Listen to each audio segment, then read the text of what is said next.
Rivojiddin aka, bu sohaga kirib kelishingizga asli sababchi kim aka? Bu sohaga kirib kelishimga asosiy sababchi onamla bo'lganlar. 2003-yil o'sha maktab kanikul payti yaqinlashganda bekor yurgan mahalim bo'lgan, lekin undan oldin ham yetarlicha har xil ishlarda o'zimni sinab ko'rganman.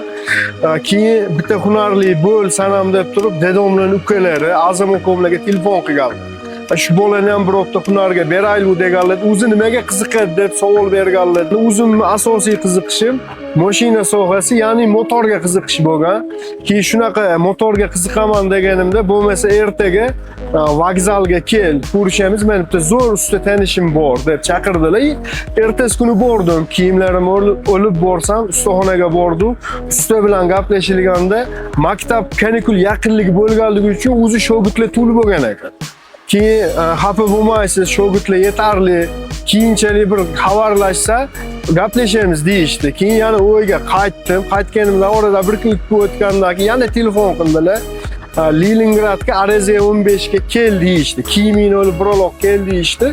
Areziya 15 ga bordim, borsam, o'zi bitta bisetkada o'tirishgan ekan Azam akamlar, Ikrom akamlar.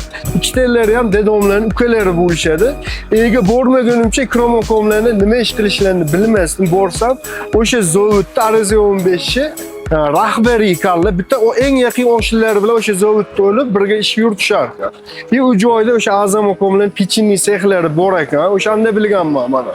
Keyin borganimdan keyin birinchi ustozim Shavkat aka bo'ladi. Shavkat akani chaqirib, meni endi shogirdlikka gaplashib berishdi.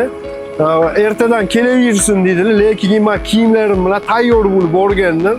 Kiyimim sheyda desam bo'ldi deb turib, razvalkaga olib chiqib bitta shkafni berib, yechinib o'sha kundanoq ishni boshladim. Menga bu hunarni eng yoqqan tarafi, bundan oldin chevarchilik qilganman. Chevarchilik qilganimizda 4 yil dazmolda ishlaganman. Ustozim Masro akaga ham rahmat aytaman. Nimaki men qiyinchilikni ko'rdim. Bu hunarga o'tganimda umuman boshqa dunyoga tushib qolgandek bo'ldim. Sababi dam olmaganmiz chevarchilikda. Ish soatimiz ham bo'lmagan. Bu hunarda shanba kuni soat 2-3 ta ishimiz tugardi. Yakshanba kuni обязательный dam.